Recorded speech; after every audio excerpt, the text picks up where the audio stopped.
Your So for those of you who may not be familiar with me, my name is Shuri Babalvo, and I'm the director of the Saba Archeological Center Foundation. And tonight, or this evening, it is my absolute pleasure to welcome all of you and following protocol to the Island Governor Jonathan Johnson, Commissioner of Culture Everton Heidegger, the Island Secretaries, the Executive and Island Councils. I extend a warm welcome to you all, to the residents of Saba, our esteemed guests this evening, and those joining us online, I welcome you as well. This evening marks the beginning of a significant series of presentations and events initiated through the Saba Archeological Center Foundation, the Saba Heritage Center. These gatherings are dedicated to educating and raising awareness among the Saban public about the history of the transatlantic slave trade and Saba's role within it. This evening, we are honored to hear from Dr. Espersen, whose groundbreaking work has culminated in his important book, Better Than We: Landscapes and Materialities of Race, Class, and Gender in Pre-Emancipation Saba, Dutch Caribbean. Before we invite Dr. Espersen to share his insights, I would like to take a moment to update you on the progress made at the Heritage Center regarding this delicate, very vital topic. Since my arrival in Saba in July 2023, I have worked diligently with the board of Saba to pursue funding opportunities and build meaningful relationships with a diverse range of stakeholders. Our goal has been clear: to develop impactful public programs focused on the transatlantic slave trade and its enduring legacy. I am proud to announce that to date, the Saba Archeological Center Foundation has secured approximately $625,000 in funding. These generous contributions have come from the Netherlands Bank, the Ministry of Education, Culture and Science, the Ministry of Interior and Kingdom Relations, and the National Institute for the Study of Dutch Slavery and its legacy, NINSE. We have already started to put this funding to good use, as we have printed 1,500 copies of Better Than We. A free copy of the book will be distributed to each household on the island. We will continue our programming by hosting a series of distinguished speakers through 2026, addressing topics that intersect with slavery, including health, finance, education, and experience. Looking ahead, we are excited to unveil a comprehensive exhibition at the Saba Heritage Center in 2025 that will delve into the transatlantic slave trade, highlighting the experiences of Sabans and the broader Dutch diaspora. This Friday, we will reveal the first of 4 adopted box storyboards, each shedding light on themes related to slavery. A new box will be unveiled for each quarter of 2025. We are also launching a series of mobile museums designed to reach those who may not have the opportunity to visit the Heritage Center. Our newly launched website at Saba Heritage Center will provide easy access to resources and information. The centerpiece of our efforts of the Netherlands Bank will be the development of a state-of-the-art Saba Heritage and Research Center. This will be a collaborative endeavor between the Saba Archeological Center Foundation, the public entity of Saba, the Pre-Emancipation Library, and the Saba Archives. Beyond financial support, we have forged new partnerships with organizations such as the National Archeological, Anthropological Memory Management NAM in Curacao, the Dutch Caribbean Heritage Platform, and the Dutch Caribbean Digital Heritage Platform. Special mention must be made of the work that has been done by Collection Aruba and the organizations, the National Library of Aruba and the National Archives of Aruba, for the work they have done in making over 1,300 documents and photographs pertaining to Saba dating back to the 1800s available on their website. We have also had discussions with the Foundation for History and Culture in about possible collaborations and the sharing of information. We have also reignited valuable relationships, including with the Museums Association of the Caribbean MAP, the International Association of Caribbean Archaeologists, IARA, and with the Netherlands Commission for the United Nations Educational, Scientific, and Cultural Organization, UNESCO. These critical relationships will aid us in achieving the ambitious goals we have set. Finally, I am delighted to share that the Heritage Center has been awarded an additional €150,000 from the London funds through the Caribbean Heritage Employees Initiative. This funding will allow us to expand our team, ensuring that we have the expertise necessary to develop and complete this critical project. Before I close, I want to make mention and extend a warm greeting to Mr. Arwin Ralph, who has joined us here all the way from the Netherlands. He will be leading us through the genetic legacy of the area property project this Wednesday at 6 p.m. right here at the Eugene and Johnson Center. Thank you for your support and engagement as we move forward together on this important journey of remembrance, education, and cultural preservation. Please join me in welcoming the Island Governor Jonathan Johnson to give his opening.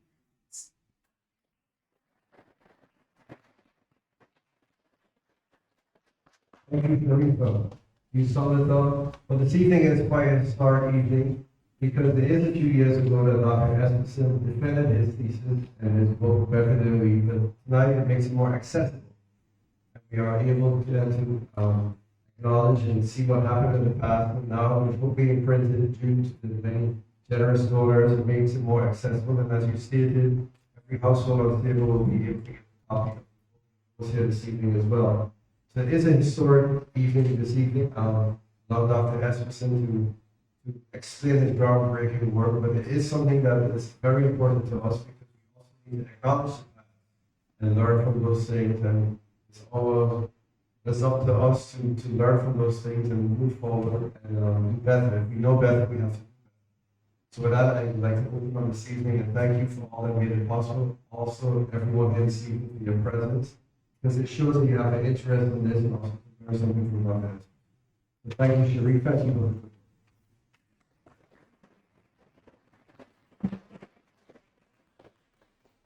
And so now I will invite the Commissioner of Culture, Mr. Everton Heidegger, for his opening.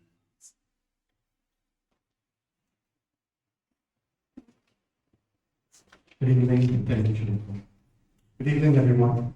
Thank you for joining us this evening as we come together for the book launch of Better Than We, Landscapes and Materialities of Race, Class, and Gender in Pre-Emancipation, Saba, by Dr. Ryan Espersen. This is more than just the unveiling of a book. It is the unveiling of stories, histories, and perspectives that have long shaped the island of Saba and its people. Dr. Espersen's work takes us deep into the heart of our past, exploring how Saba's unique landscape, its social structures, and its colonial history influenced the lives of both enslaved and lower class communities. Through archaeology and historical analysis, Better Than We provides a compelling look at the realities of race, class, and gender in pre-emancipation Saba. This book is not just about past. It speaks to our present and our future, reminding us of the resilience, struggle, and contributions of those who came before us. We are also grateful that through this initiative, each household on Saba will receive a free copy of this important work. Knowledge should be accessible to all, and this generous distribution ensures that these stories reach every corner of our island. On behalf of everyone gathered here, I extend our deepest appreciation to Dr. Ryan Espersen for his dedication to uncovering and sharing Saba's history. Thank you. I also want to thank all those who made this event possible. As we prepare to hear from Dr. Espersen himself, let us embrace this opportunity to reflect, learn, and engage in meaningful conversations about our past and how it continues to shape our present. Thank you.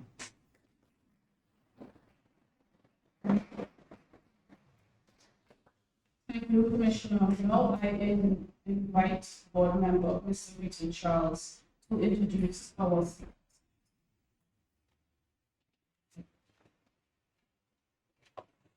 Good evening, everybody. I've known Ryan for quite some time now, and I think it's only a great opportunity to introduce him on an evening like this. Ryan Espersen's work has focused on the historical and pre-Columbian archaeology of the Northeastern Caribbean over the past 15 years.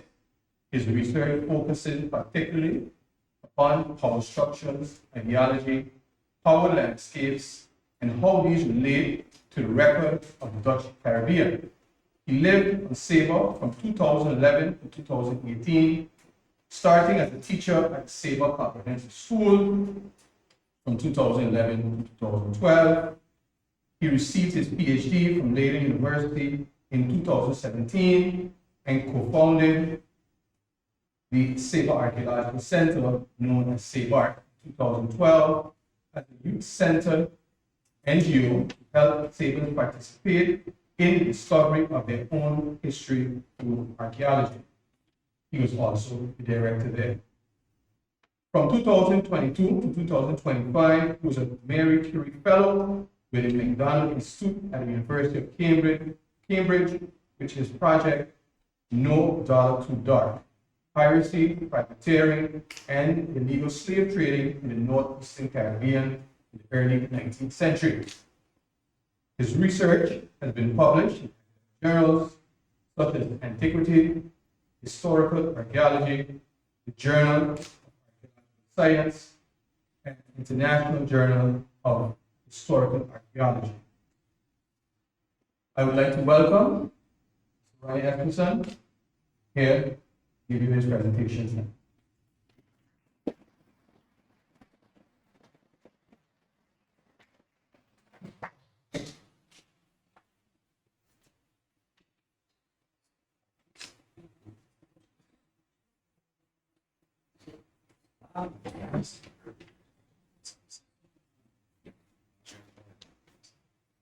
Okay, thank everyone for coming out again.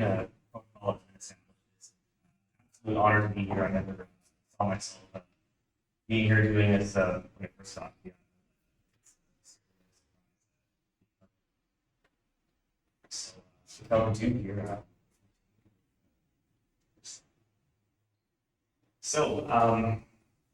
It's quite a large and a lengthy book.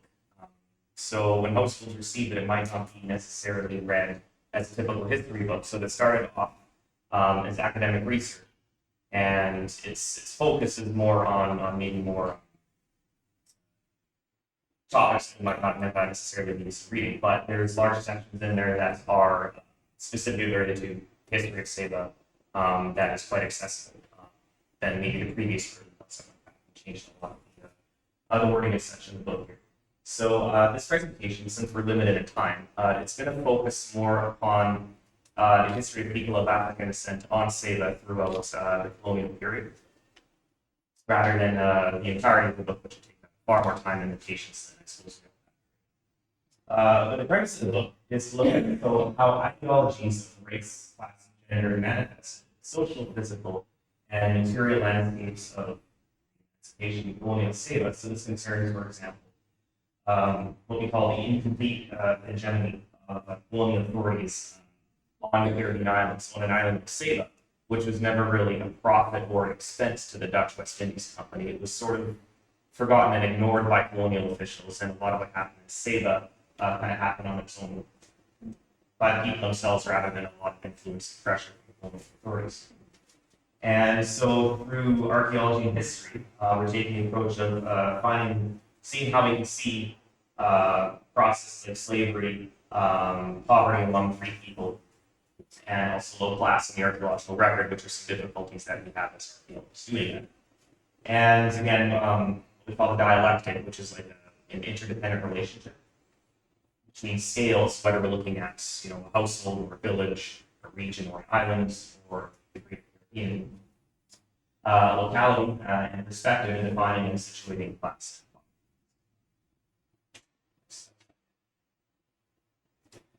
All right, so it looks like a mess, but I promise you it makes sense. So the top here, ideology, this has come up a lot. So ideology is simply defined as the study and style of power systems and how these are implicated in the maintenance of inequality. So what we're doing for this study is defining it, and they're sort of dividing it into three categories that are really defining of power relations in the colonial period. So this is one by race, by class, by gender. So race being defined as the discrete group of people who share actual or imputed physical characteristics. Class, which is defined as the surface appearance, a complex web of underlying social relations. The important thing here for class is passed down through generations versus status. That's something that someone can acquire in a lifetime. This is passed on to your kids or your family. And then, of course, we have gender as well. So it's cultural construction, men and women's roles. So then these are all completely interrelated with other things. Someone's race, someone's class, someone's gender will, for example, influence the justice they receive. It will influence the things they buy and use on an everyday level. It will influence religion, where they live, how they're buried, or even smaller things, even per person, last name, or degrees of literacy. We'll go into this a little bit, but we're going to focus more on general research. So the next slide. Yeah, so again, you might hear this word dialogue. So what it is, it's a way of understanding things, not so much in isolation, but in terms of an inseparable relationship. So it's looking at the interrelationship between things. So for example, we have a husband and wife. So the marriage is defined by the relationship of people rather than the individual. So it's the marriage that defines it. If the marriage ends, then they become two separate entities again. It's husband and ex-wife. So we study marriage to inform. So, getting to it here. So the brief overview of colonial Saba to introduce yourself here. So there's no known permanent Aboriginal inhabitants on Saba when the Dutch first settled around 1640 to about 1646. We have the first sugar plantations on the island by the 1650s. Some were destroyed in 1665, which we'll get into. There's two distinct experiences of Africans in Saba. Slavery, there's plantation slavery, and then there's non-plantation slavery. And we can see this quite a bit after doing this research. The first free statements of African descent didn't quite appear until 1780, which is quite late, because they had already been established by the Dutch for years. So there's a long period of economic decline, starting from 1772 all the way to the late 20th century. Massive hurricane that Saba essentially never that's also. We have emancipation on the 1st of July, 1863, and then the first day rose 40s in all villages, 60s.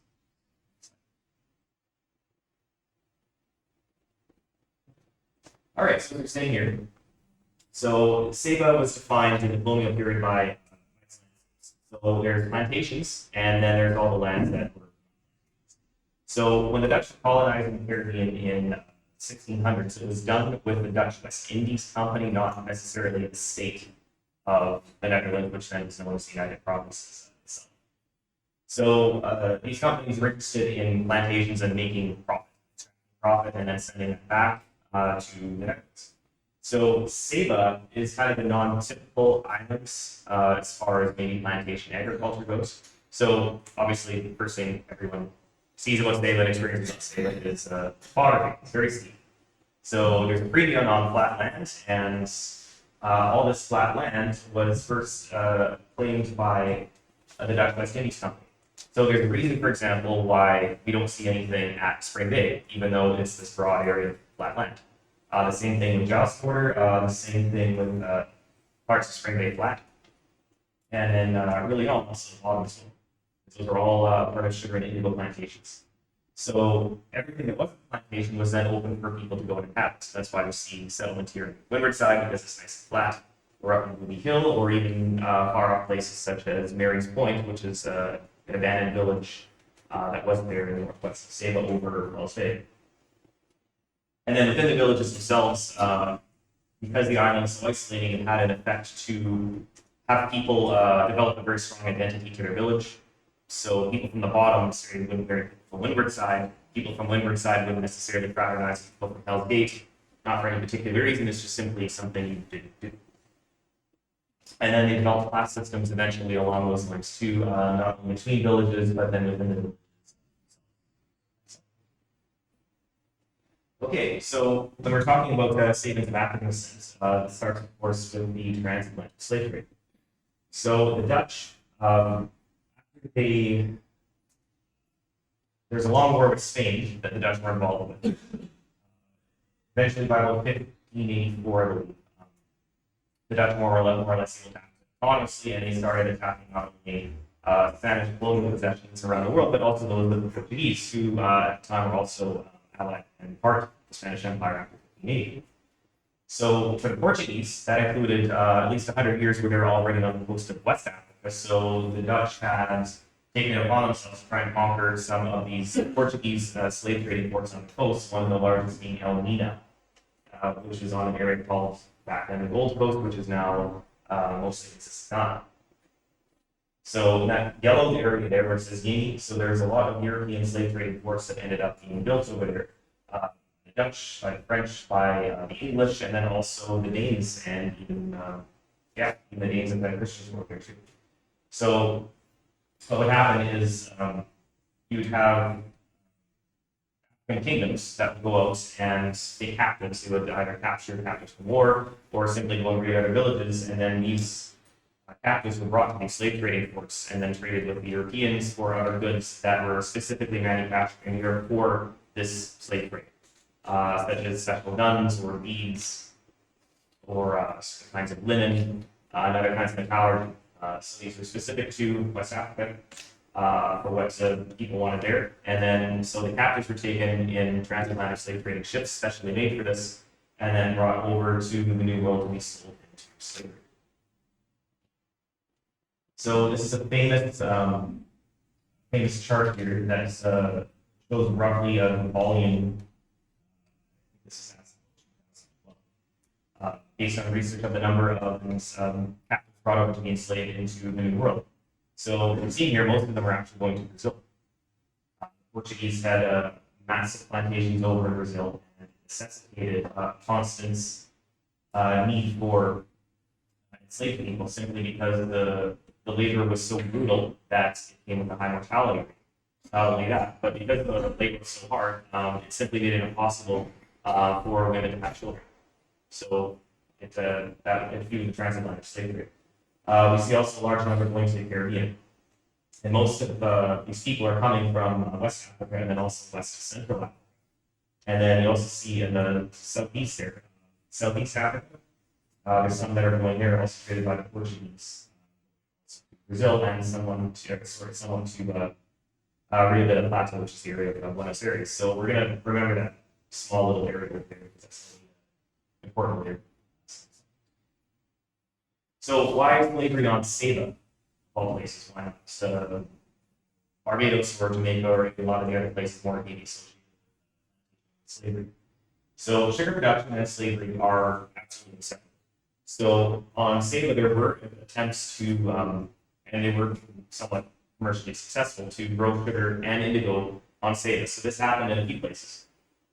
Being the bottom, Flat Point, some around the airports, also Spring Bay and Spring Bay Flat, and potentially in Wells Bay. We'll get to that. So sugar production had started in the 1650s, and by the late 1700s, there were several cash crops grown on Saba, including sugar, indigo, and also coffee plantations on the mountain. The last sugar plantation on Saba was centered in the bottom and close around. So to start off, we had really colonial Saba from about 1640 to 1665. So we talked about first colonization, but the first colonization didn't necessarily come with sugar plantations. There was attempts for tobacco and a little bit of indigo, but those didn't really need much success. Sugar was by far the most profitable of all these other plantation efforts across the Caribbean. So there's an area of Brazil in the northeast, around Recife and Pernambuco, called Dutch Brazil. So the Dutch actually took that over from the Portuguese between 1630 to 1654. It's an important turn in history, not necessarily because the Dutch occupied Brazil, but because sugar processing was a very closely guarded secret by the Portuguese and the Spanish, and they intentionally were trying to hold us back from the rest of Western European nations because they simply wanted this for themselves. They wanted this trade for themselves and the profits that came with it. So during this time, the Dutch planters learned the secrets of refining sugarcane into sugar. So even after the Spanish and Portuguese joint expedition, they kicked out the Dutch. So the Dutch took their funds and enslaved Africans they had with them and went all across the Caribbean. And they went across the Caribbean intentionally trying to introduce sugar production knowledge to the French, the English, and the Dutch islands to kind of make themselves into the middlemen of the trade. So, I'm going to Saba as well. So we see the first sugar plantations in Saba by 1656. So there were at least two at the time, owned by Jan Dolens and Zeel. So there's a plantation named Abbott. We don't know where that is, but it's either located in Spring Bay or Black Point. So there's also a sugar mill with the plantation in the bottom. So most of what we see as the bottom today was the sugar plantation, and most of where people lived is more closer to the Saba. Say the eastern part of the bottom, and the rest is plantation.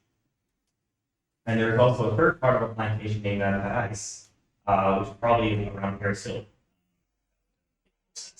So maybe perhaps wasn't that Paris Hill because there was a church, but because there actually was a plantation in Paris.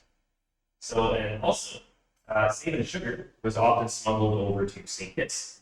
So Saba had a reputation even in the 1600s for being an island basically full of smugglers, and one of the English governors, the English governor of St. Kitts in 1701 said, yeah, Saba and St. Eustatius were better under the sea than over because of all the smuggling. So Saba sugar is also very known for its high quality. So a lot of volcanic soils here made for very high quality sugar, even though the volume was low. So that put a premium on the sugar produced here, which in part maybe explains, even though plantations were small, you're still less than profitable. So when you look at sugar plantations, we're also looking at the emergence of early capitalism. So very briefly, capitalism is kind of defined in terms of not only the pursuit of profit, but also the division of labor. So one of Adam Smith's famous examples was, say, the pin makers. So if you had a factory to make pins, there's two ways to do it. You can have each individual worker there make a pin from start to finish themselves, or you can divide the processes of making a pin and have different people specialize in that particular process, which actually is much more efficient and faster and profitable.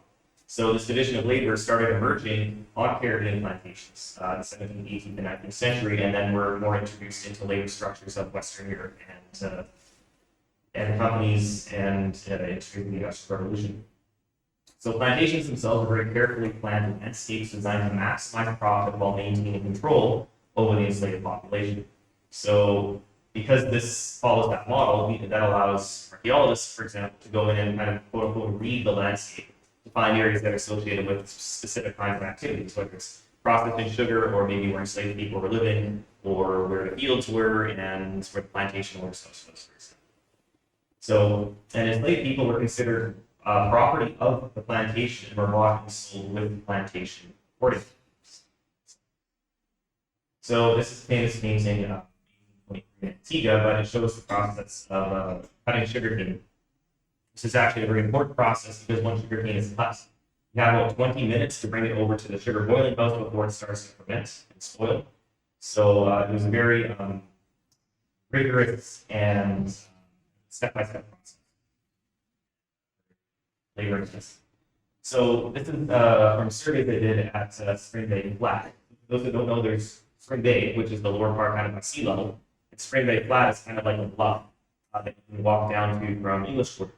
So there's a plantation at Spring Bay, which we'll explain, and then this one Spring Bay Flat came later, even though it was on the same. So by reading, going around the survey, we can actually read the landscape and see how this plantation was divided, even though we might not necessarily see structures themselves.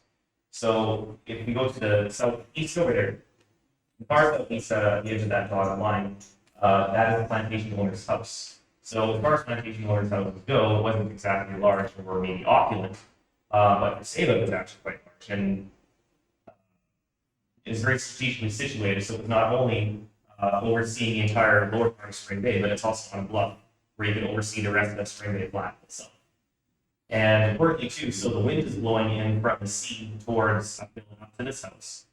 And so that's where the prevailing winds are. So now we have the sugar boiling house.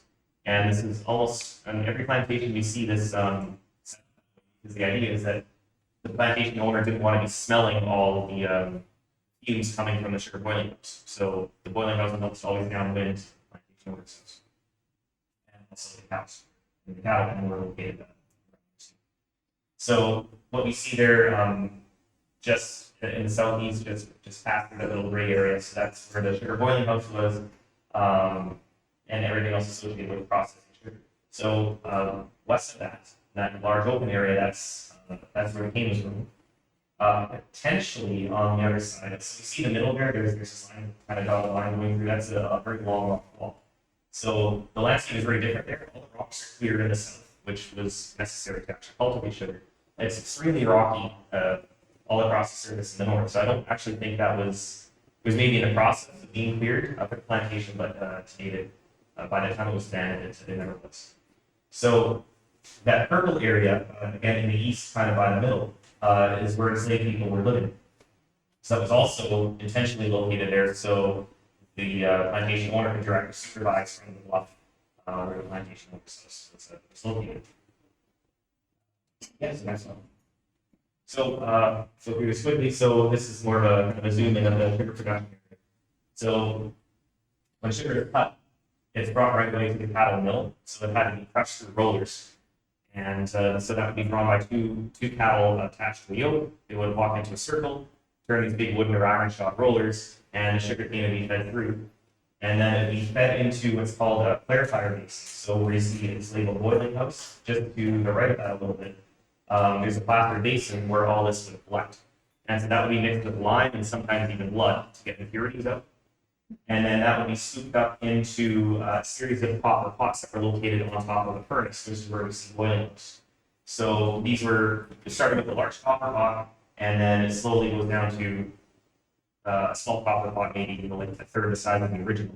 So the idea was you're boiling this down to get from kind of like sugar water down into a big syrup. And so when this is finally done, then it was emptied into since we're not doing Portuguese patients, it was emptied into barrels. So that becomes molasses. So it's like that sugary molasses, and then over time, it's put a hole in the bottom of the barrel, and then the molasses slowly drips out, which is then saved, and the rest which is left in there is like a very kind of molasses sugar, and then that's left to dry. And then that becomes what's called a muscovado sugar or the brown sugar. If you wanted white sugar, it had to be sent off again to get refined, which was only done in Europe, intentionally. Keep that industry. So yeah, and then the molasses was of course saved for rum. Originally, that wasn't the case in the 1600s in Barbados. It was a lot of the times it was packed into barrels and thrown into the sea because people didn't know what to do with it. Someone eventually figured out that it could be fermented, and that became an important second industry for sugar plantations. So it's not only sugar production, but also rum. So this is a photo from Kelby's Ridge looking down to Black Point. Black Point plantation was again started around 1656, but in 1665, which we'll discuss quickly, the English invaded, sacked the island, and this plantation was destroyed, but evidently rebuilt, and then lasted until 1772 again when the Great Hurricane came and wiped it out, and then it was. But everything here is constructed with dry stone, where we see that's a sea grape in the top left over there. Where sugar was. And these other structures are curious. We're still trying to figure out what they are. But everything else associated with sugar production is kind of located by that secret. So this was cleared around 2015 or 16, I believe. So this is the sugar boiling house. You see over to the right, that's the furnace flue, so it's where the fire was. And the smoke from the fire and the heat would be funneled up through a chamber that ran from the right all the way to the left. There's a chimney that went up. On top of this basin was where the kettles would sit. So the temperature of the fire was carefully controlled in order to boil the sugar, but then again, not too much. And you didn't want to burn it. Yeah, so there again, there's a furnace here of the sugar boiling house. And we're there to control the oxygen load. Yes, there's another view of the Black Point. So that's the interior of the boiling house. So those breaks there are going to fire. And the largest kettle for boiling sugar would be situated on top of that. And then this probably held 3 or 4 kettles. So the smallest one would be and there would have been a, that's kind of like a plaster dome that went over top to make circles where these pots would sit, so it would be completely sealed, but that had collapsed. Yeah, so this doesn't look like much, but this is clarifier basin that we explained before. Cane juice would go to settle and get impurities out. Next. Yeah, so briefly here too, so Saba also had indigo plantations. So indigo is a blue dye that came from the leaves of the indigo plant. So there's two kinds of indigo generally. There's what's called true indigo, which was grown from India, and it produces very rich blue dye. And there's also a type of indigo that's indigenous to the Caribbean, and that one, it produces, well, at the time, it was a less preferable shade of blue. However, it was a much hardier crop, so it was less prone to crop damage and also more resistant to drought. So what was probably grown here was the Caribbean. So this also went through a process. So instead of an entire sugar boiling house like we saw, this was a little bit more simplified. So indigo was processed through successive vats that we see here. So there's probably a well over top of what we see in the photo here, because it needed quite a bit of water. So in that first basin, the indigo plants would be cut, stem and all, and they would be put into that first basin, and that would be filled with water and let soak for a little bit. And then you'd have someone come, and then it would be kind of beaten with a large stick, and that introduces oxygen, and then let to settle again. So the indigo would start to ferment, and in the process of fermentation, this powder starts coming off the leaves and settling to the bottom. So then this is drained out into a second basin, and then into a third, down into those little basins you see there at the bottom. So this is actually located at the opposite end of Bow Bay. So if we have flat points where this sugar boiling house is located at the opposite end of the bay itself. This is yes, once the powder's precipitated out, it's packed up and dried, and then shipped out. So Saba had at least, I think it's 4 indigo plantations. So there's one at Flat Point, of course you see here. There's one at Spring Bay. There's one probably at Spring Bay Flats, and there's surprisingly another one at Wells Bay, and the remains of that one are still there in parts. It might have been buried by now, but at least the well is still visible from it. And when Jay Havas was surveying here in 1983, he'd actually noted exactly what we see over here. He just he wasn't familiar with it at the time, so it wasn't noted as indigo. Next. Oh, sorry. One of the important parts here is that processing indigo is actually quite dangerous. In the process of fermentation, it produces toxic fumes. And of course, this was also labor performed by enslaved people. And people that specialized in this didn't normally live longer than 20 years. This is their job, because they died from industrial poisoning. So, when going back here with Saba being divided into plantation and non-plantation, so you can see here quite a bit was historically divided into plantations. So blue there is part of what's called the Lindsay sugar plantation, but it occupied quite a large part of the island, ranging from most of the bottom down to Port Bay, Ladder Bay, and extending into what's Middle Island, which is an old village on the way to Wells Bay, and it stopped just before Wells Bay. So on the right, the right there in green are the approximate bounds of the Spring Bay plantation. So that one is actually specifically marked out. I'm not entirely sure of the bounds of the Flat Point plantation, but it's approximately what we see here. So the rest of Saba was open for settlements, which then is going to really define how Saba progressed historically, because these were basically the second choice lands of Saba. The best choice were occupied by plantations, and then everyone else. So there's some research done by I think it's a Spanish research going through some archives in Puerto Rico, and very briefly came across an account from Spain that was they suddenly had I guess about 13 enslaved people that had fled from Saba in about 1656, I believe, or 1657, and they had fled from their plantation one night. There was a Belgian ship that was at anchor. They don't say where, but it was off the coast of Saba. They took over the ship, and none of them knew how to sail, but eventually the ship made its way over to Puerto Rico. And through a series of court cases over the next few years, which I don't know the details of, they were trying to get their freedom in Puerto Rico, especially by saying that they were Christians that Christians couldn't be enslaved and that we were wrongly enslaved in Saba. I don't know the result of that. We do know their names that came up. So one of them is Manuel from Santiago. Mr. Pome, about 24 to 25, and fishermen from Brazil, and we can go through here. But a lot of them are from the Portuguese possessions, not only on West Africa, but some also from Brazil.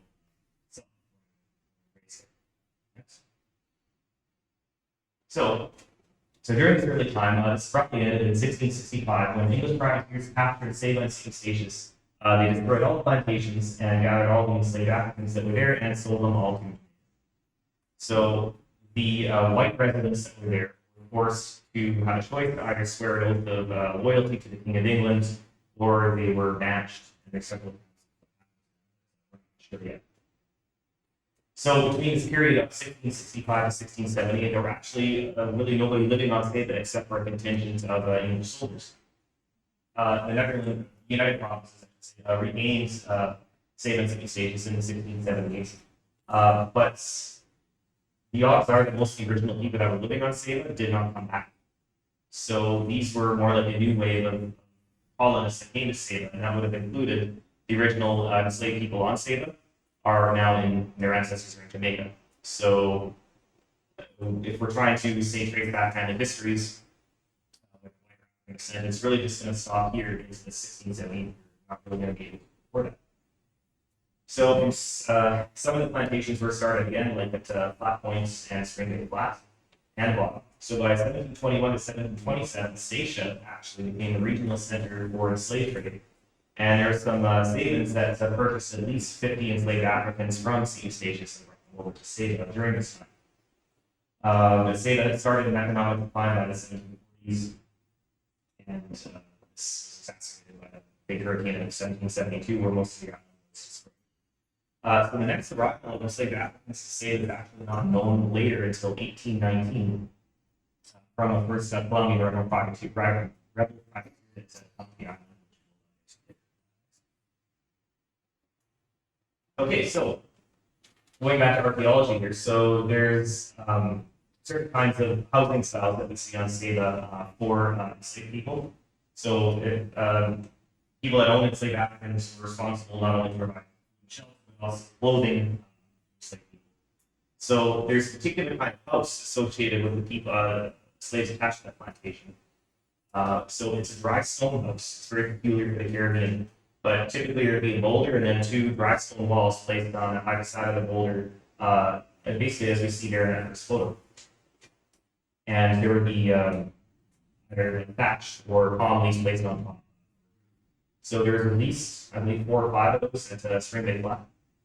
There's also wattle and dog houses. They're the most common in Caribbean plantations.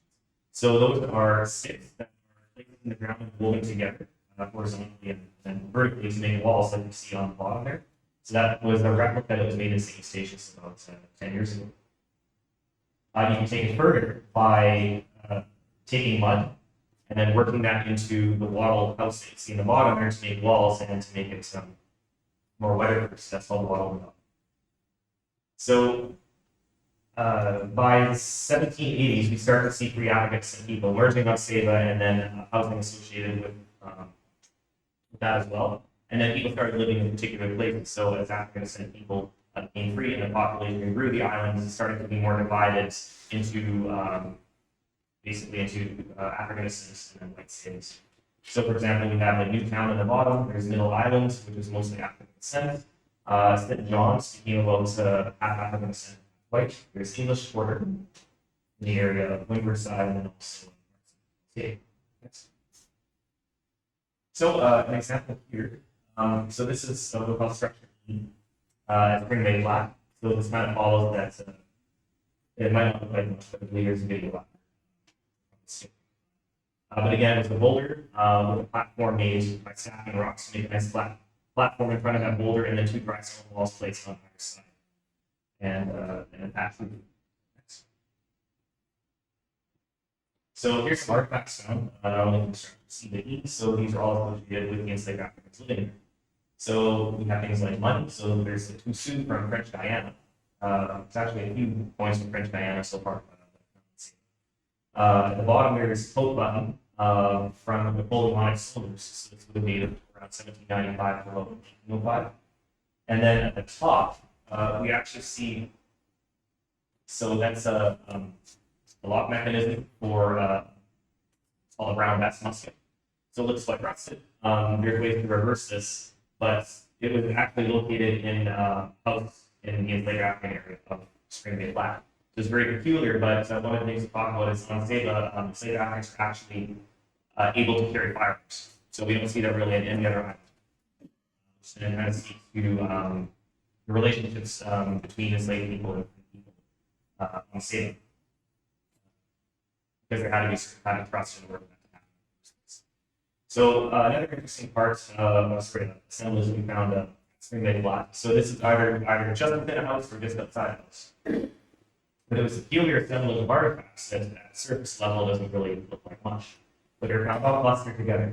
So there's one welt, there's 9 iron nails, some cow bones, 5 human teeth, and then on top of that was the log laid over the top. So we had it's a very long word and I can't pronounce it right now, but a person who specializes in human teeth figured out that they all belong to the same person. So then we did what was called an isotope analysis of strontium, without going into that. It's able to show how basically everything we eat will have a strontium signature in it of a certain kind. So there's 2 kinds of strontium, which is called 86 and 87.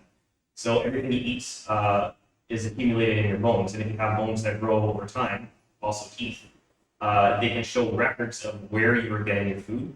So on Saba, for example, there's 3 different isotope signatures, so we can know whether you were getting your food from the top of the mountain, or say from Spring Bay, or even from the bottom. So when you start to take a bigger picture, and we have a lot of samples from, say, places like West Africa, you can start to see where people were coming from and how people migrated. So isotope analysis on those teeth showed that this person was born in West Africa, south of the Sahel, and had relocated in their teenage years to the coast of West Africa. And then suddenly they start to see completely different strontium signatures relating to Saba and the New World. So that shows the transatlantic slavery, not only in the teeth, but also the age in which people Saba. So when we look at the other items associated with that, we start to see a picture that starts to come forward here. So we have the 9 iron nails. So in West African cultures, iron is very often associated with transformation. So one thing becoming another. We have the lock latches, and locks were associated with kind of keeping spirits inside. And you see that in Jamaica, for example, where locks or lock latches will be placed on top of coffins when they're laid into the ground to keep the duck in. Large shells, for example, so we see like in graveyards across the Caribbean how there's the habit of placing shells on top of a grave. So that is also a West African tradition. So that's to show a connection with the heavens. So when we start to look at all these things together in terms of West African culture, and then the teeth of the person there, and where it was found, so like within a house. So it seems to be like a protection or like a magic bag against death for the person living there. So a brief story here. So before the electricity plant was built, the new diesel one on the way to Port Bay, that used to be a somewhat wealthy household in Saba. It was destroyed in the hurricane in 1772, never really rebuilt. So initially we were doing some mitigation excavations ahead of the construction because it was going to be completely destroyed. And there was a small section at the bottom, sorry, the lower part, I should say, of the construction finished, and it was untouched. And we were trying to expand on the unit that we had to go and look at more of the Amerindian component of that, because there's also a large Indian occupation there about 4,000 years ago. But to our complete surprise, we actually started to find them that we were coming up to a grave. And it turned out to be, a woman who had died of a late-term fetus. So the fetus was about 9 months old. And that's never really been found before. So again, we did some studies like the strontium isotope analysis that we previously described there. So again, she had the same kind of signature. So she was born in West Africa, and around her teenage years, she was also relocated to Saba. And also studies of her bones, we could see that she had some kind of systemic infection like leprosy or other chronic diseases.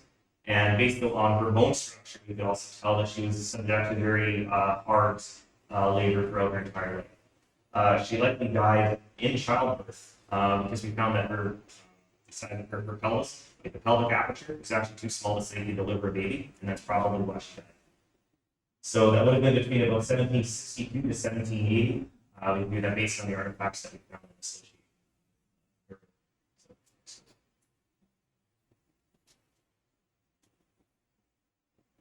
Right, so by 1780, not entirely sure the reasons, it might be associated with that 1772 hurricane, but we start to see the first free savings of African descent.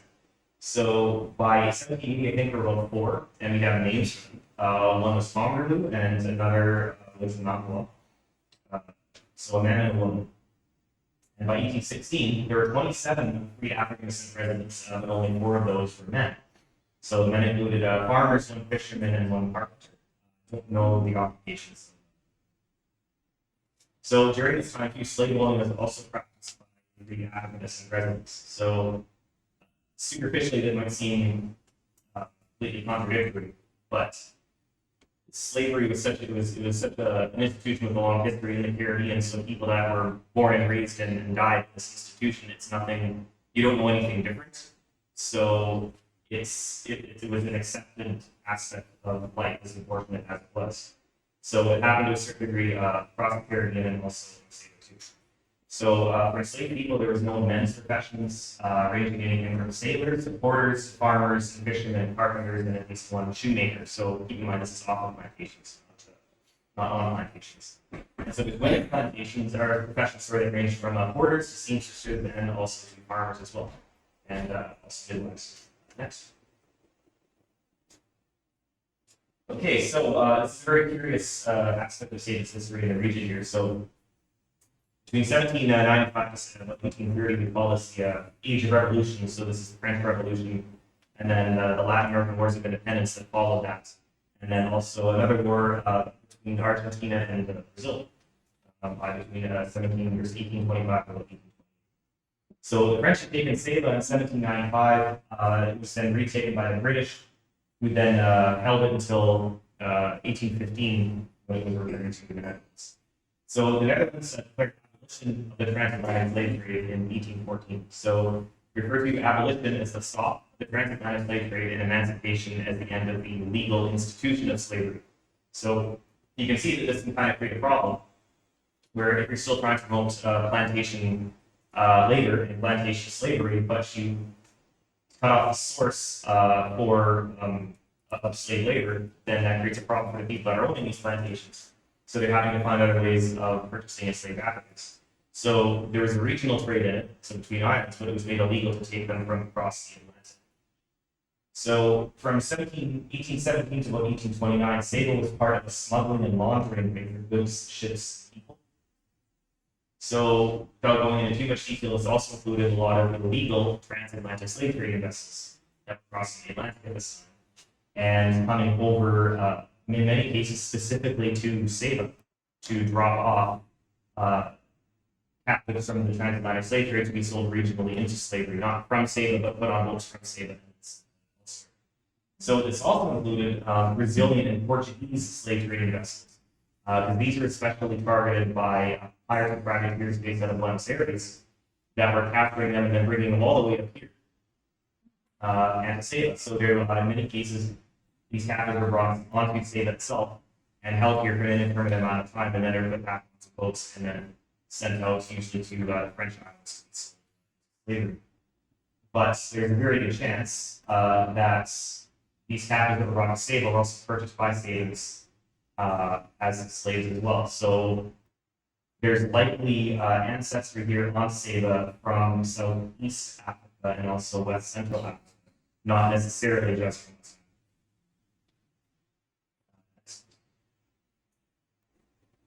So the last few plantations closed in Saba around 1815 and then also 1825. So the Spring Bay plantation closed in 1815.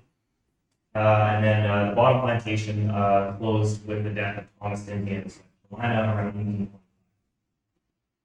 So within the plantations themselves, these are kind of like their own little world, and the larger they were, the more professions you see and the more specialized professions you also see.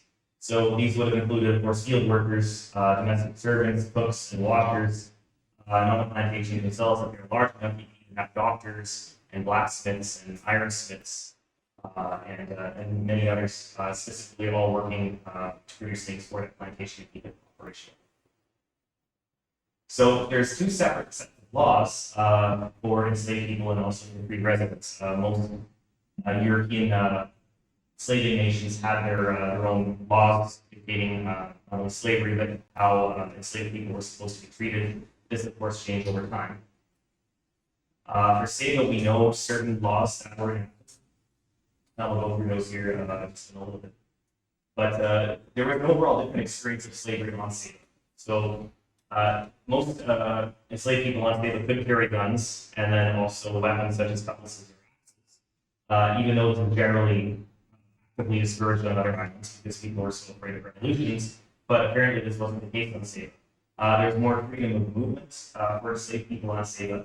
By emancipation, there's at least 9 enslaved people that were living on St. Thomas as agents for Sabans living on Saba or working ship captains. And some had been living at St. Thomas for over 25 years.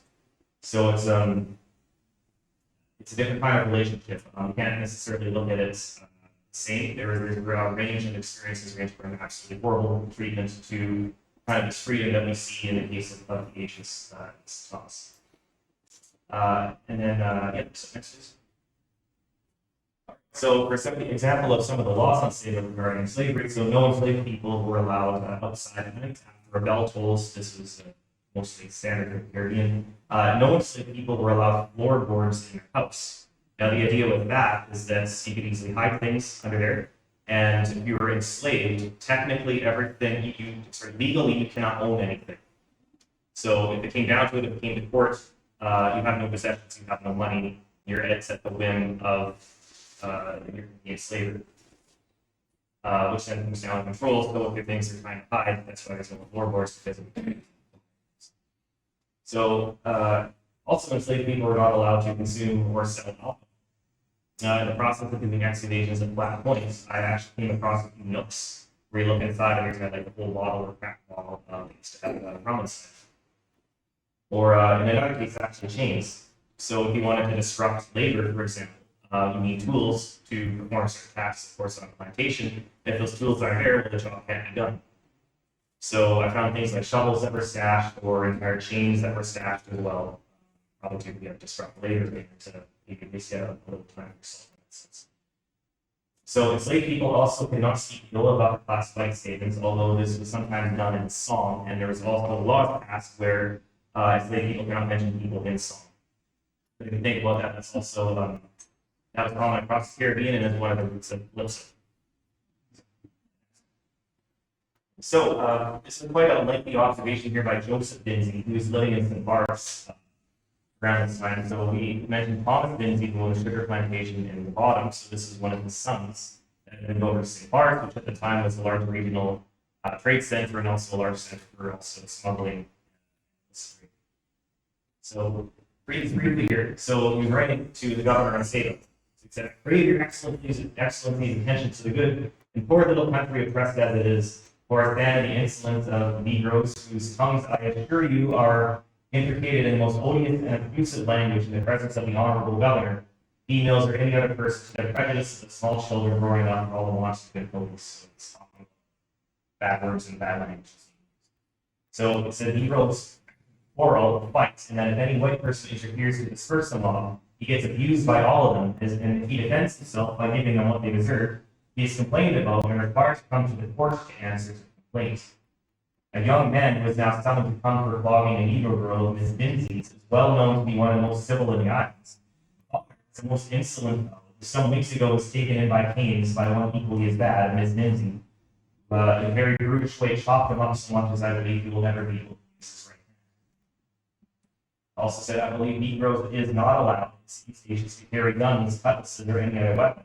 I therefore hope your excellency will see to this need here also, as the insolence of the Negroes in every part of their improper conduct towards all classes of people is required to be advertised and put to be stopped forever. While your excellency stays here, I hope you will have this done after your departure. I am certain no more respect will be shown to the order if not put out in your presence than there is there. Generally, the quarters of Negroes, they bring their owners to some other white person's name in question, and when a white person interferes to make peace, they threaten what their owners will do. Another instance, I think nearly equal in their abuse of tongues and continuing to smoke, and also not moving their hats when crossing the white person. So that was also another standard that if you're an enslaved person crossing in the street, you had to take your hats to everyone that walked by you or if you walked. So next week. Okay, so in the process of going through the documents, I was able to put together some small little life histories of pre-African descent Sabans. So I'm going to come very briefly when I talk about this tomorrow for people that are interested, but not everything is necessarily written down in the documents. There's certain things that are common, other things that are maybe not so common, or things that are taken for granted, don't make it in there. So since literacy, for example, is quite low on African descent people, you don't have a lot of people writing not only about themselves, but maybe things that are of concern to them. So nonetheless, we don't see this a lot in the documents, but I'm able to piece together some histories of descent people. So one of them, his name is Daniel Woods. So he was enslaved to the Dinsley sugar plantation in the bottom during the 1920s. And he was manumitted, which means to be set free in about the 1840s. So he dated Maya, who was enslaved in 1848. But she took when she became free, she took the name Maria Heinlein after the freedom. So she may have had a second consort named Maria Woodley. So Maria Woodley then became Daniel's consort by the 1850s, and he inherited his estate in Middle Island. Guy. And during this, he also sold part of his estate to buy the freedom of his son Peter. So Peter Woods inherited the house in Middle Island by 1866. So still here. So on Thursday, we're going to talk about family history. So we have a lot of small accounts like this. It might be possible to actually trace the Woods ancestry today back to Middle Island and through Peter. So another one is Miss Mary Ann Johnson. So she was a pre-African descent Saban in 1815 and actually moderately wealthy and remained unmarried. She bought a house, land, and 2 cisterns for herself and an oven from Thomas Lindsay in 1815 for 600 guilders. So for context, 600 guilders was enough to buy one of the nicest houses on Saba, for example, or the price enslaved people too. Men would have gone for about 250 to 300 guilders. So cow would sell, for example, 50 guilders. You can buy chicken for maybe 2 or 3 for context over here. So 600 guilders was a lot of money. So a seamstress, she was a seamstress and had an eye for fashion. And she was one of the few Sabans with an umbrella in 1816 that she bought from a public auction with a boat full of linens and silks of all sorts. So quite a bit of money there. She owned at least 3 enslaved Sabans in the 1850s, and she moved to Grenada. Between about 1845 and 1851, I came back here. Next. Okay, so briefly again, so we were saying that owners of enslaved people were required to feed, clothe, and shelter them, and cover other unforeseen costs as they came up. And of course, slaves were bought and sold like property. And if you were enslaved, there's 2 ways to get free. One is by running away, or there's manumission, and that's being legally declared free. But that wasn't necessarily easy to do. I think there's one before that. Yeah. So on Saba, for example, being small, there's really no place to hide if you wanted to run away.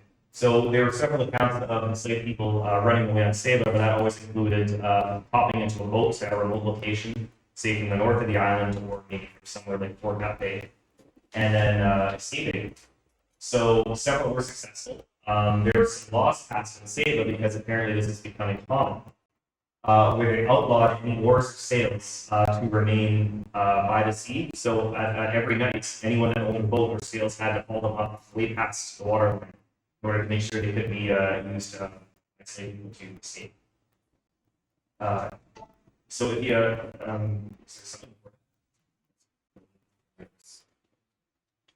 something on ammunition. Is there one more? Yeah, here we go. So another one for manumission is the process of being set free. So it was problematic because in order to be manumitted, they came with a fee of 200 guilders, which again was a lot of money. And this is the deposit required by the previous owner to set the governance, which made sure that the person that has been set free didn't leave the island, even though they had a right to, but they didn't want to cause a depopulation. So apparently they had to wait a few years before they could leave, and this is money by the owner, so it made it actually very difficult to do in the first place. So it also caused another issue where we're talking about the very gradual spread of poverty throughout Saba, especially after that great hurricane of 1772. And since enslaved people were property, they could be passed down through families as inheritance. But if this families become progressively poorer and poorer and poorer, that means nobody could actually afford to set any enslaved people they own free. So they have these responsibilities to feed, clothe, and shelter them, but it might be almost impossible for them to pay for not only up this upkeep, but then also to set them free in the first place. So that exacerbated poverty even more. So that's why we start to hear these accounts in Saba of enslaved people and the owners working side by side in the fields or even sleeping in the same house. That's actually the process of this poverty here and the high cost of manumission. There are a few cases in Saba that I haven't seen anywhere else. I call it conditional manumission, but it's where some enslaved people were set free with conditions for the rest of their life. And generally speaking, this wouldn't be legal, but because Saba was always off the radar of colonial authorities, people basically just had their own laws and customs here. So in one condition, there was a person that was set free that had to perform labor for the family that he was previously enslaved to for every Sunday out of every week for the rest of his life. There was another one where this enslaved person was a cobbler, and when he was set free, his condition of manumission was that he had to make shoes for this family for the rest of his life. The rest of their lives. This actually caused a court case because this free person had died, but the previous owners had decided, well, conditional manumission was, we're going to get shoes for the rest of our life, and now we're not, so we're going to sue his family. So they tried to sue his family because they weren't getting the shoes that they expected. Yeah, they didn't see here. Nice. Right. So, quick thing on naming enslavement and so enslaved people across the Caribbean never had surnames, so they had a name that was bestowed on them. There might have been names that say their friends and family called them, but they had a name that was registered that was bestowed on them. And this is interesting. We did a workshop in, I believe it was Senegal, in 2014. And it was a workshop where we invited people from different parts of West Africa that spoke a lot of the different languages that were there. And then we had a list of names of people that were captive in Senegal and put on the French ships to be sent over to the New World to be sold into slavery. And so as part of this process, they were registered with a name. So there's a scribe here, and there's a lineup of people. And then this person, the scribe, was asking the people in line what their name was, but in French. So of course, a lot of these people didn't speak French. So what was happening is this person was writing their names down over what he heard them say and was assuming what their name was. So we had people go there and translate actually what these names were. Some of them were names. In other cases, they were statements. And then one of the statements that one woman gave translated into "Don't take me, don't take me, don't take me." And then that was her name for the rest of her life. As stated in French. Nice. So on Saba, you might have known that there's a very small pool of names. That's slowly changing here throughout the years. But there's a tradition in the 1600s, 1700s, 1800s, and even for most of the 20th century of a small pool of names. And that was also the same for women. So going through the documents, I was able to find out what the most common names were, not only for white men, white women, but also for free Africans and then free Africans and women. So we start to see some similarities here. So this is showing what's called acculturation. So people, accepting and becoming part of the culture that they're in. So, for example, Peter was one of the most common names between both free white males and free African descent males. This was John, William, and George. It's almost identical. It's actually quite the same. Not a lot of various names, but there's a large pool of different names among African descent men. But for white men, it was very narrow. This entire pool of names you see here, only 8% of white men had names other than Peter, John, Abram, Henry, Dan, Richard. So, next. So for women, I did the same here. So for white women, again, it's a small pool of names, with only 12% being any name other than Peter. For African descent women, it's quite different. So there's quite a bit more variance between women than there are between men. So we see there's some culture here with a lot of the identical names for African descent women. So white women had, but the majority of them had.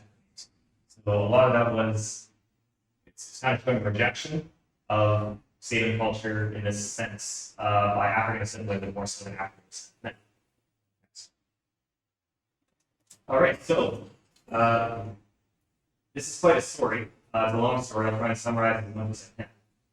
But leading up to 1863, so there was a talk in the Dutch government for quite a few years, even going back to the 50s, of emancipation. And the Netherlands was one of the last European nations, or actually the last European nation that outlawed the institution of slavery.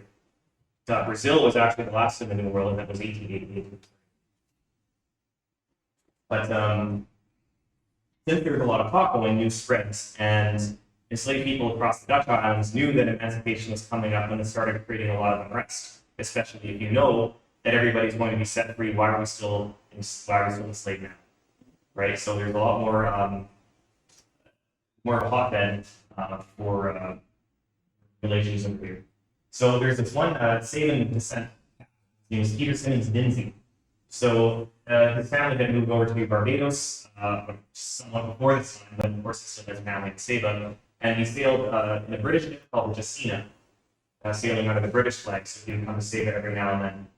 But this was known as the emancipation ship on Saba. So among African descent people here, whenever that ship came in, it was said the emancipation ship is here, and he would help smuggle people off of Saba and then bring them to the British Islands, where they would then be set free.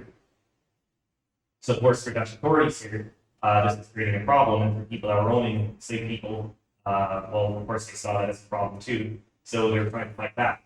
And this happened for last time, where the governor had said that if you set foot on this island again, you were going to be arrested on the spot. So what Peter Simmons did, he stepped foot on the island, and then of course he was brought into court. So there was no courthouse in Saba at the time. The courthouse was actually the governor's house, and he held court in his living room. So he had the island council there, and then he has Peter Simmons Dinsey and his crew, and everyone's giving their accounts. And while this is going on, the entire the governor's house was surrounded, not only by enslaved people, but free Sabans of African descent all around, hooting and hollering, cheering Peter Simmons Dinsey on. And then there's different accounts here going, because this became a long line of correspondence with the governor Pearson. But in another room of the governor's house, it was full of people drinking and smoking, and especially African descent people drinking and smoking and having a good time and cheering on court proceedings. And then while the owners of the enslaved people that were escaping were trying to give their testimony, they were being threatened by free people of African descent here. So it was quite a ruckus that was going on.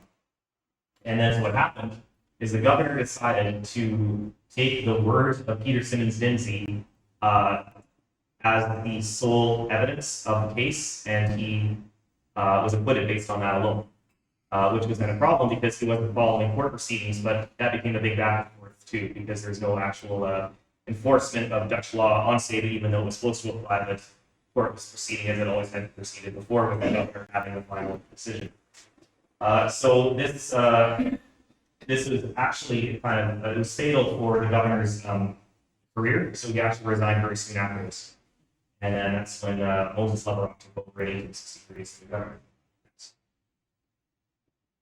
All right, so then leading up to Emancipation Day, so it was declared on July 1st, 1863, announced on posts in different parts of the bottom and also during church services. So there's 734 enslaved people that were manumitted on Saba. And so I've transcribed this list. I'm sure it's also been separately transcribed by other researchers since the Dutch National Archives. But it also lists every single person manumitted along with their profession, the name of their former owner, and the compensation. And so, for example, there's a graph showing all the different types of labor performed by enslaved people that were set free, ranging from field laborers, domestic servants, walkers, cooks, sailors, and so there's even merchants too, and even pastor boys, young children have professions over here. So it's at 1363. The people that were set free were then had to be given last names, but there were certain laws that were enacted where even before this, if you were manumitted, of course, you assumed a last name. But typically on Dutch islands, it was illegal for you to take the name of your former owner, although this did happen on Saba and I believe Saba stages as well. So, for example, there's like Hortons, for example. There's Hortons that lived on Saba, but now we have families of Sortons over here. So instead of taking the name, you can just change one of the letters and then it becomes something different. Or like there's Leverocks, like Moses Leverock, one of the former governors. There's 11 stones, of course, that, right? So that's another way of doing that, to change rock to stone, and then you take the former last name that way. So this happened in many instances. We'll talk about that in a little bit more detail there on Thursday. But yeah, so this will conclude presentation here ending on Emancipation Day. So I'd like to thank everyone for coming out.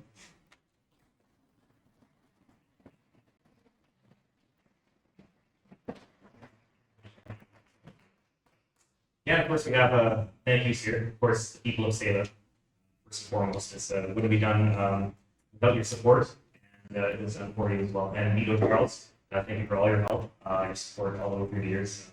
You also helped make this possible. Jay Havisser and Will Johnson, who was a walking encyclopedia, as everyone knows. And the State Art students, and also the Latin University and University of Calgary Field School students from lowest at the end of the course.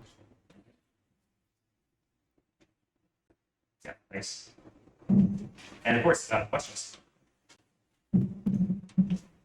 Yeah. Can you define the title better than me? I thought of it. You did? Yeah. It's well, because it's part of the research is basing on finding out how people organize themselves and divided themselves on the island. So there's upper class people and lower class, and of course that's also defined by race, for example. So someone of African descent at the time would never be governor, or they would never own a, or their state would never be a captain and so forth. So for a woman too, like if you're a woman, you would never be governor, and you would probably never be a captain. So all this is informing how you can progress in class. So of course that makes kind of like a scaled society. So yeah, better than me is kind of taking Saba language and then making that the credit for it.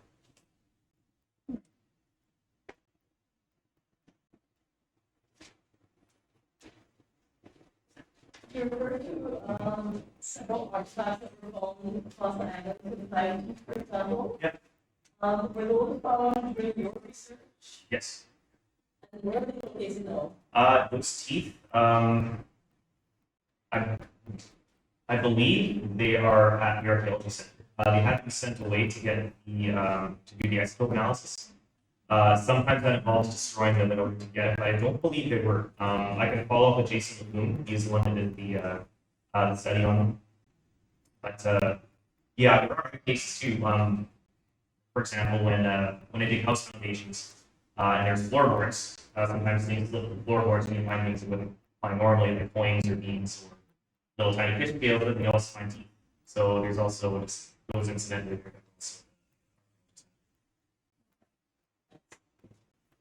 Yes. Why did you decide to come to Saba in the first place in our teaching? Oh, that's a bit of a story. Well, how far back do I want to go here? I started off as a pig roofer in Mexico. So I'm looking at indigenous writing systems. So maybe the Mayans are more famous, right? So they didn't have an alphabet so much, but they had very detailed pictures. And then in other parts of Mexico, like the Valley of Mexico and Oaxaca and so forth, they had these very detailed pictures that they used to make their histories and creation stories and conquests and everything, and their own calendar systems. And so, yeah, that's an entire field of study. So that's what I did. And yeah, it's basically a niche archaeologist and a bigger group. So I finished my degree and then did history and Latin American history and then archaeology with Mexico. And as soon as I went through that, what had happened, I never actually went to field school because every summer I'd be working doing forest firefighting.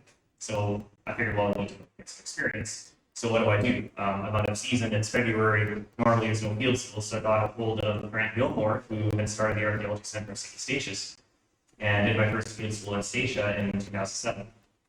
Then after that, went over to Mexico for 2 months for excavations there. And, at the time, later that year, I was supposed to start a master's in global Mexican epigraphy at Leiden University under Martin Janssen. It was only supposed to be for 1 year, so I went to go meet Martin, shook his hand at an Archeological conference, said, hey, I'm going to be a student. Hey, that's great. See you there.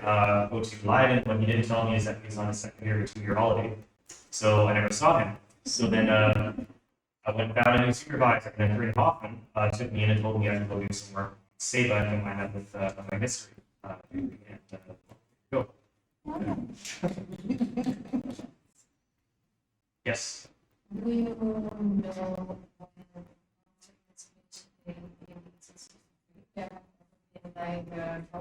authorities that there have been a conversation about the loss and precisely with there were churches that were having discussions and were boast about it. But has there ever been like a formal discussion between different groups on the island about the acquisition of slavery? Are you talking in the present or maybe just after 1863? Right.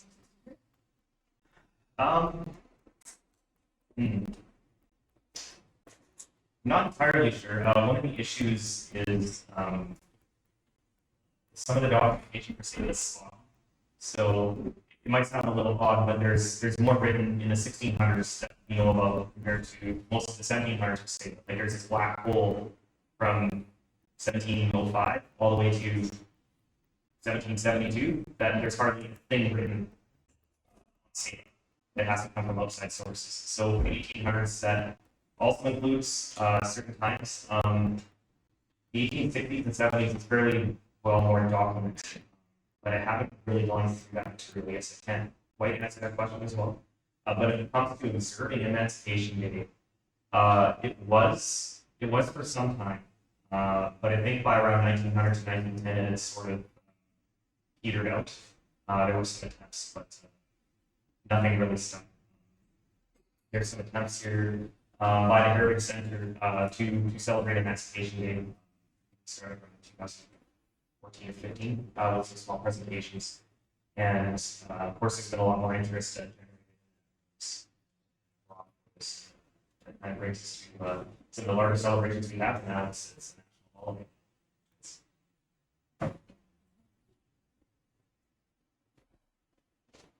Any more questions? Okay, I'll pass this over here to the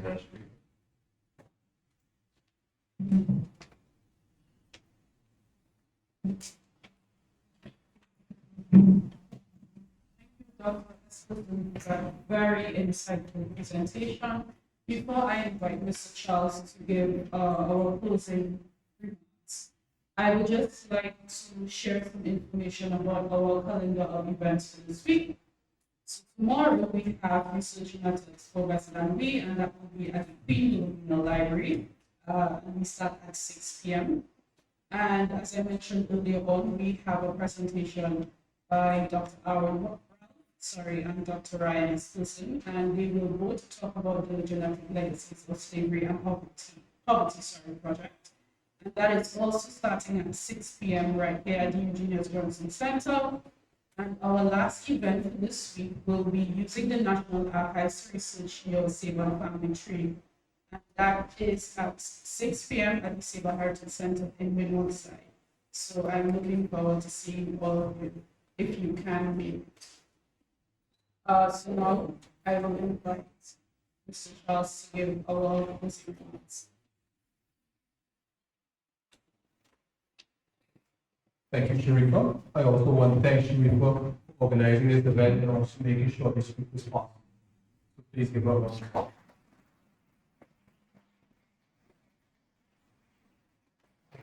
Give my closing remarks. I think I have to acknowledge that we were literally down to one book.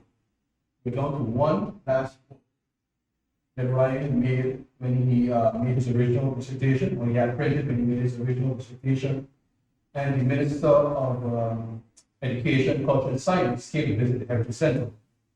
And we gave him that book. We said that that was the last copy. He said he couldn't take it. I said, well, this is all we have, and we really want you to have it. He said, I'll make sure you get more. And that's how we were able to get 1,500 copies that we printed and available for the sale.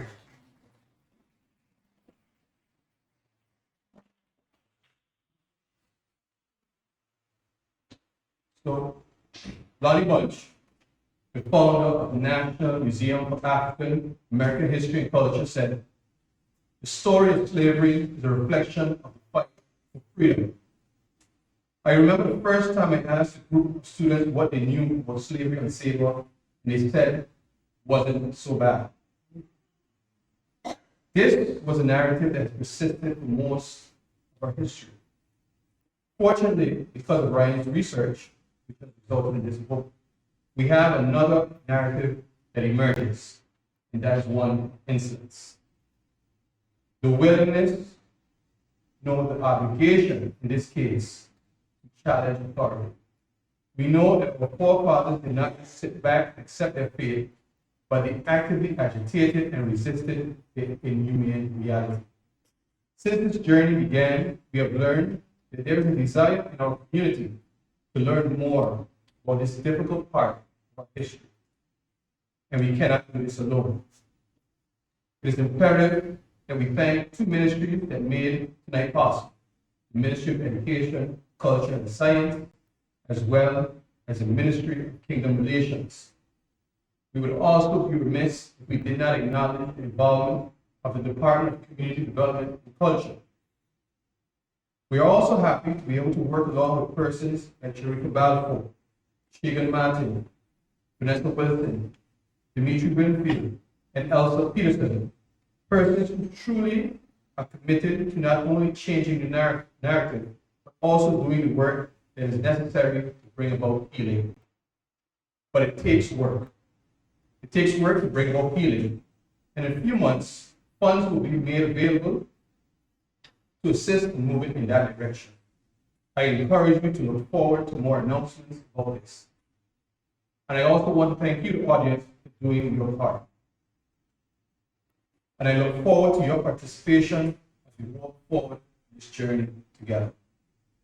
I want to leave you the words of Mr. James Baldwin, who said, "Not everything that is faced can be changed, but nothing can be changed until it's faced." Good night.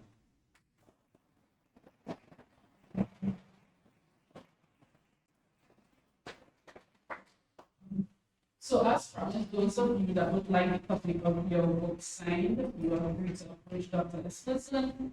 We have refreshments in the back. Please feel free to help yourself. And we would also like to do some photos if you are so able to.